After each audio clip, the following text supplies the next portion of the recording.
Hello, Libra, Sun, Moon, and Rising. These are your messages for November. Let's see what we have coming up for you. Great start. We have the Nine of Cups coming up. Now, the Nine of Cups is the wish card. Yes. It's a little different in this deck, and actually it's a little different in your spread. But overall, and for a lot of you, I'm hoping, the Nine of Cups represents your heart's desire. Like either, being very clear on it. That's what November's all about for you, going after your heart's desire. That sounds really obvious. It sounds like everyone always does that, right? They don't. Not everyone does, because going after your heart's desire requires faith, requires hope. We don't always have that. So if this is coming up as an underlying energy, November could be about, redefining your heart's desire or going after your heart's desire, even receiving it for some of you. I'm hoping for a lot of you, but, for a few of you, yes. The Nine of Cups would represent getting your wish. It's the yes card. I usually say when people book readings with me, like not to ask a yes, no. I mean, obviously people still do, but it's always best not to ask the tarot a yes, no question because they're not designed for that. It's designed to give you advice.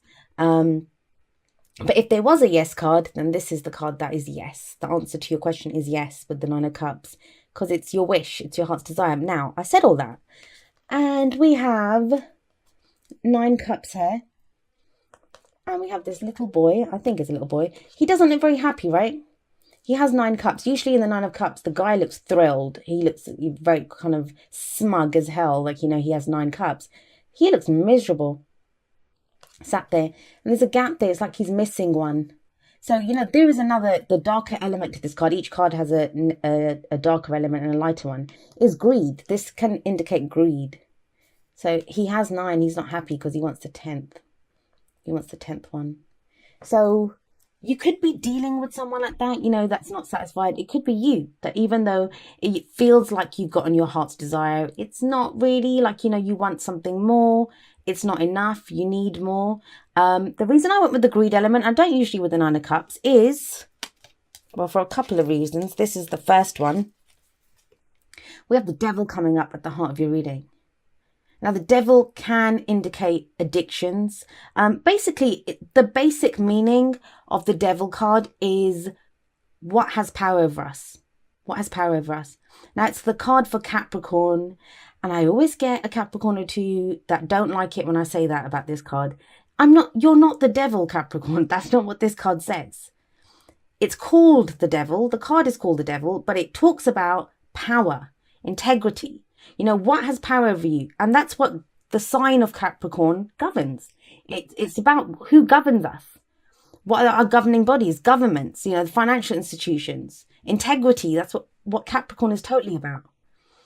So I'm going on about Capricorn. I know this is Libra's reading, but I just wanted to explain that because sometimes we get people with Capricorn placements that don't like it when the Devil card comes up and it's their card. It's a great card, actually, because it's actually telling you to look at what has power over you. For example, I could drink a glass of wine now, and I say this in all of my readings as well whenever this card shows up. I could drink a glass of wine now. It'd be a bit weird in the video, but it doesn't mean anything. It doesn't have power over me. It's just me enjoying a glass of wine. If, on the other hand, I need a bottle or 2 a night, then there's something with that. Like, why do I need a bottle or 2 a night? Why does it have that power over me? Why do I need it? Then we look deeper because that's something holding me back. It's now suddenly has power over me. It's different. It goes the same with drugs or sex or porn or whatever it is that we get addicted to. This can be old behavioral patterns. Like, doing something nice for one person, it's not a bad thing. When we're kind of putting ourselves out and repeatedly doing things for people that cost us, that could be codependency. That's not so healthy then, right? So that's what the Devil does. That's what this card is. It asks you to look at what has power over you, what's holding you back. Because ultimately, and it's not a really nice thing to say, especially when you're talking about addiction. Addiction is an illness, and I do believe it is an illness.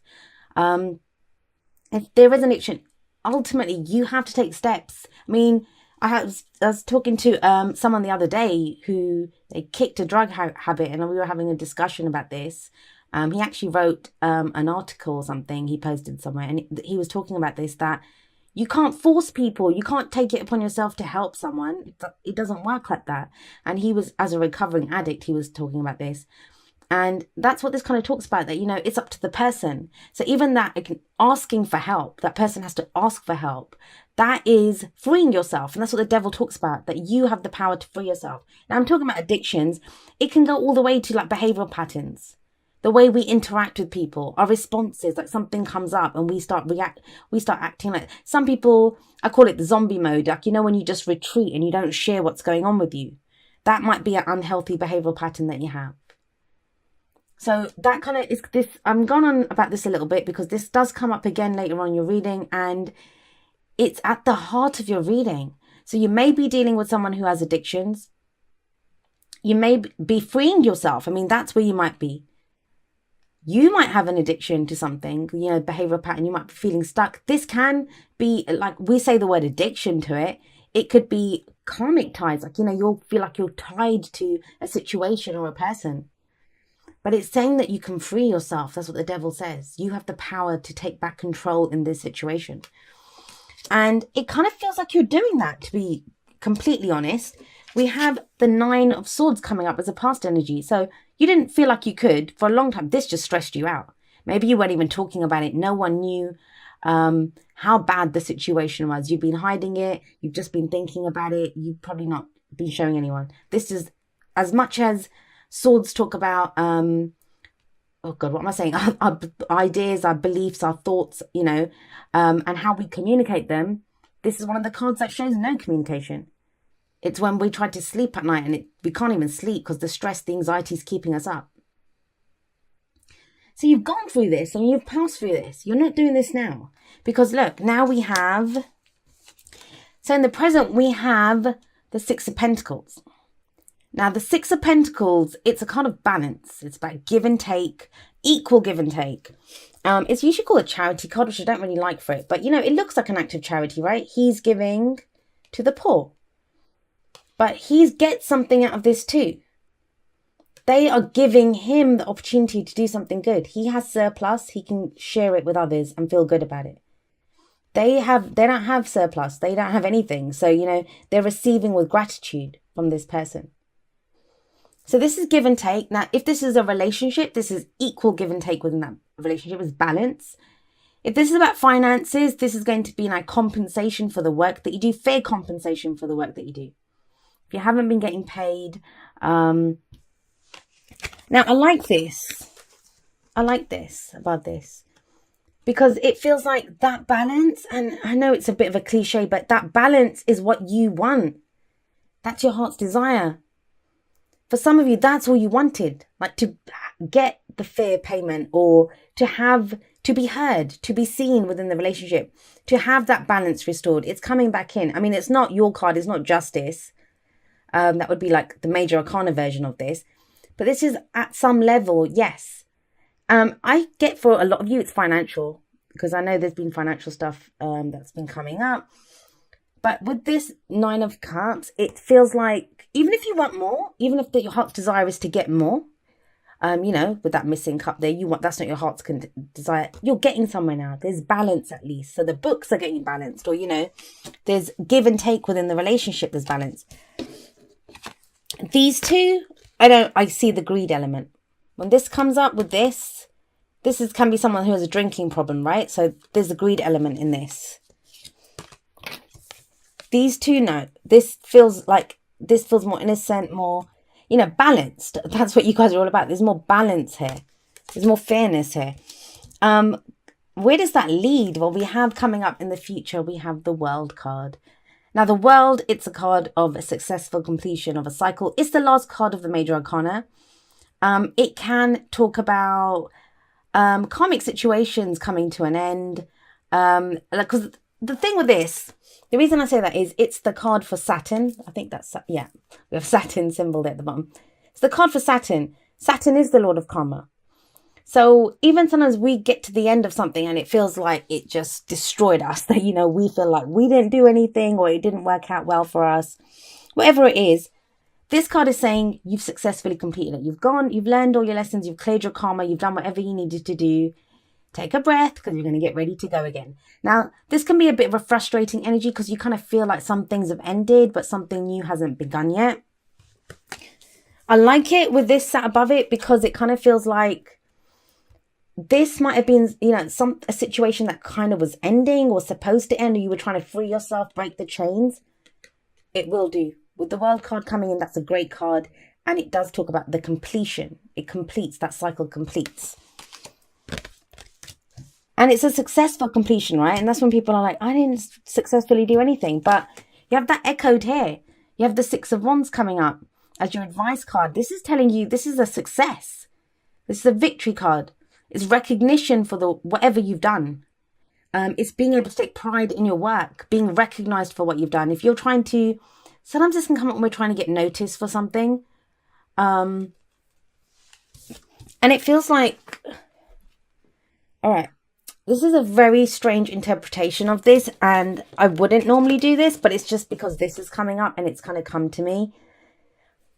Some of you are going to, it's as if, all right, I don't usually talk about anything to do with like health or mental health or anything. This could be that someone's been very depressed, like you. I think it's you, like, wherever you've been mentally. I don't want to use depressed lightly because depression is an illness too, but that kind of stress, that anxiety. I feel like no one's really noticed it as bad as it is, and that gets recognized here. And I know that's not exactly something to cheer about or celebrate, but that brings balance. Like, look at the top row. You have 2 9s there. That's almost the completion of a cycle, of one emotional cycle, one a mental cycle, like, your ideas, your thoughts. But you have the devil in the middle that's holding you back from completing. We get to the bottom row and we have the world. The world this is the completion. And the world on either side has 6s. This is balance. 6s to me can sometimes be like, if 3s are a friend, 6s to me represent groups of people as well, but like maybe family members or bigger groups that we're part of. So we have the 6 of Pentacles and we have the 6 of Wands, 2 6s on either side of the world. So there is balance being restored here. And this feels like for some of you, it's just recognition for the hard time that you've been through. For others of you, it's going to be recognition for the work. That's where you get this. You get balance. You get back what you've been putting into something. Investments, work, your relationship, whatever it is. But let's have a look and see what comes up from your oracle cards. Right. So we have coming up from the Romance Angels, first of all, codependency.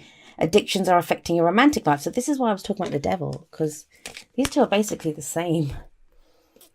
The same. It may have been that you were in a relationship or are in a relationship with someone who has addictions.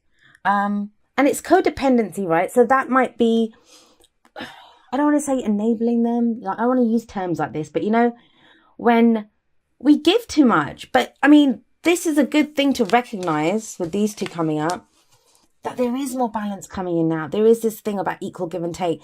When you're in a relationship with someone who has an addiction, whatever that addiction is, you can never do enough. You'll never be able to satisfy them, like whatever it is that they're addicted to does. And even with codependency, these kind of issues, they need help. And maybe that's why, with this, whatever this was that you got help with, that you overcame, it's important that it's recognized. For some people, you might be wanting to get recognized so that you can help other people with whatever it was that you went through. Right, then we have coming up from the Whispers of Love, number 3, back to what you love. And it says your current situation is giving you an opportunity to reevaluate what you want. Okay, that's, yeah. When you get to a more balanced place, when you're stressed out like this, you're not reevaluating anything. You're just overridden with all this stress and anxiety, and it's magnified and it seems so much worse, and it might be bad enough as it is, and it gets so much worse when it's in our heads. But with this balance coming in, it's allowing you the opportunity to go back to what you love, whatever that might be. Maybe you haven't been able to work, something happened and you weren't able to work, or you've been distracted from your relationship, or there's some project or some hobby that you had to drop while you were going for other things, and now you can go back to it. Now we have, I'm sorry, I hit the mic there. We have number 11 by the book coming up from the Wisdom of the Oracle. This is like the Hierophant card for me. By the book, it's conforming to like social norms, It can be the rules that we learn from our family, from our religion. Like, you know, when our family tells us to do this, is this, we were taught that when we were children, or religious institutions, or just society. And it's saying by the book, know which rules you follow. What is the book that you use? What book do you follow? I know it says book here, but it's the rules, the traditions, the customs that we have. Now, that might be where you get your stability from. If this could be something, a new spiritual practice that you've had. I know this is kind of dark undercurrent, and I've really, like I said, this may just be just for a couple of people, this message. It may not be for everyone. But there is this kind of sense of some kind of darkness here, like with the devil, with the 9 of Swords. And bloody hell, Libra, like seriously, to be able to have this as your underlying energy, well done. Like, bravo, seriously. To have had that, to be able to still at least say, this is my heart's desire, because a lot of people would not even have a wish. So for those of you that have been going through your dark night of the soul, it feels like you're coming out the other end. You're not totally there yet, but you're coming out the other end. We have coming up from Wisdom of the Hidden Realms, the Phoenix. This says it all. This is like the Judgment card. This is that kind of Pluto energy. It says, like, when we get into the land of the Phoenix, this is where it's all about death and rebirth. Because that's what the Phoenix does, right? The Phoenix rises up from the ashes, but it gets burnt to ash and then it rises up. Now, for some of you, it's telling you that no matter how difficult your situation, it will transform. There will be change. Some of you are going to be asked to let go of things, and you know that. I mean, that's not something, you may have already done that. With the 9 of Swords, you know. Maybe this balance is coming in now because you're trying to see, like, what's the fair, what is this situation fair? You know, what am I getting back? Maybe that's what you're questioning now at the beginning of November. And you realize it's not in alignment with your heart's desire. But these two, yeah. This is going to have caused you concern. You kind of know this situation. If you don't know this, if this is all alien to you, not your message, guys. But yeah, this is surrendering to change as well. That's the thing with the Phoenix card. It talks about surrendering to change. So if you know you have to let something go, you'll know it. No one can force you to do it. Don't feel like you have to. You will know in yourself. And it's that surrender, letting it happen. Transformation will take place anyway. It's very kind of complex energies coming up here. There's so much more. I guess that, because it could apply to so many different situations. And this is sometimes where I wish that, I had at least one situation to kind of hang all this onto. It's kind of, this is why I don't like doing general readings, because I have to keep the energy so general. And it would be great to kind of hone in on someone's like specific situation to see what was going on here.